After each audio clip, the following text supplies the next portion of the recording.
நம்ம சேனலில் தொடர்ந்தாப்பா நீங்கள் வீடியோக்களை பார்க்க நினச்சிங்கன்னா இதுவரை நம்ம சேனலை சப்ஸ்கிரைப் பண்ணுங்கள் கீழே பெல் சிம்பிள் இருக்கும் அதையும் கிளிக் பண்ணுங்கள். சரி வாங்க நம்ம வீடியோக்குள்ளே போகலாம். வணக்க நண்பர்களே.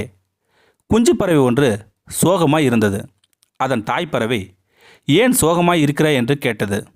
குஞ்சு பறவை எனக்கு பிறரிடம் எதையும் கேட்பதற்கே கூச்சமாக இருக்கிறது என்றது.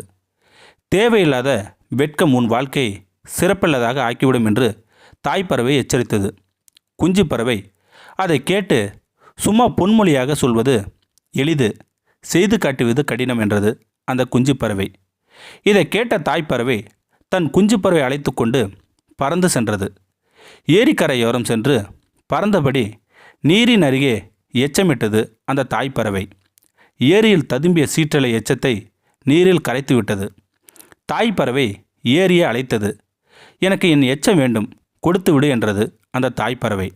அது என் உள் கரைந்து போய்விட்டது, அதை திருப்பி கொடுக்க முடியாது. அதற்கு பதிலாக ஏரிக்குள் இருக்கும் மீனை ஒன்றை தருகிறேன் என்றது ஏரி.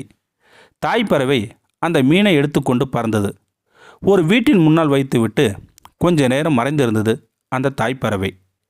வீட்டில் இருந்தவர்கள் மீனை எடுத்து சென்று சிறிது நேரம் கழித்து கதவை தட்டி, என் மீன் எங்கே, எனக்கு அதுக்கு வேண்டும் என்றது அந்த தாய்ப்பறவை. அவர்கள் சொன்னார்கள், அதை குழம்பு வைத்துவிட்டு சாப்பிட்டு விட்டோம்.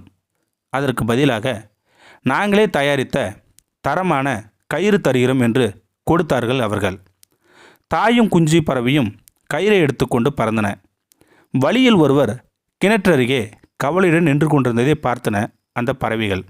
அவருடைய கிணற்றில் கயிறு இற்று போய்விட்டதாம். கயிறு இல்லாமல் நீர் இறைக்க முடியாது.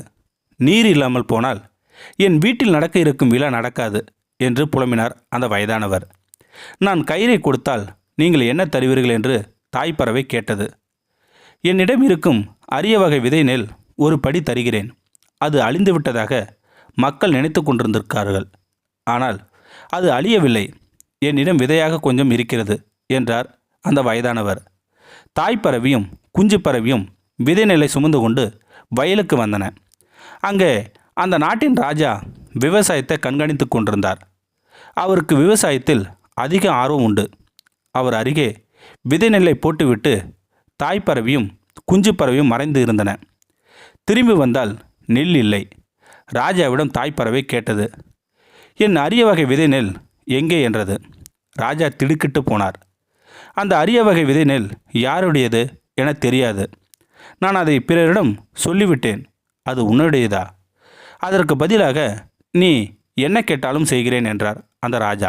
ராஜாவின் அரியணையில் 1 மணி நேரம் அமர்ந்து அரசாட்சி புரியும் உரிமையை தாய்ப்பறவை கேட்டது. ராஜாவும் 1 மணி நேரம் அதை ஆட்சி செய்ய வைத்தார். அதிகாரத்தை பெற்றதும் தாய்ப்பறவை, எங்கள் பறவை இனங்களுக்கு தேவையான உணவை இனிமேல் ராஜாவே கொடுக்க வேண்டும் என்றார். என்றொரு ராஜா கட்டளை பிறப்பித்ததும் இதையெல்லாம் பார்த்து கொண்டத குஞ்சு பறவை அசந்து விட்டது. ஒன்றுக்குமே உதவாத எச்சத்தால் ஆரம்பித்து நாட்டை ஆளும் அதிகாரத்தை கைப்பற்றி தங்களுக்கான உணவுக்கு வழி செய்த அம்மாவின் செயல்திறனை பற்றி பெருமைப்பட்டு புகழ்ந்து சொன்னது. அதற்கு தாய்ப்பறவை, நமக்கு இந்த உணவு வேண்டாம், ராஜாவிடம் சொல்லிவிடுவேன். நான் இதை செய்து காட்டியது உனக்கு புரிய வைக்கத்தான்.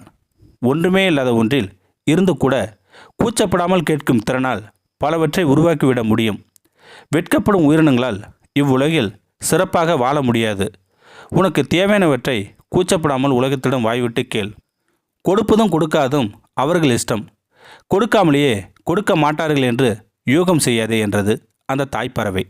இந்த வீடியோ பற்றி கருத்தை கீழே இருக்கிற கமெண்ட் செக்ஷன் சொல்லுங்கள். அப்படியே நம்மளுடைய சேனலை சப்ஸ்கிரைப் பண்ணுங்கள். கீழே பெல் சிம்பல் இருக்கும், அதையும் கிளிக் பண்ணுங்கள். தேங்க்யூ ஃபார் வாட்சிங்.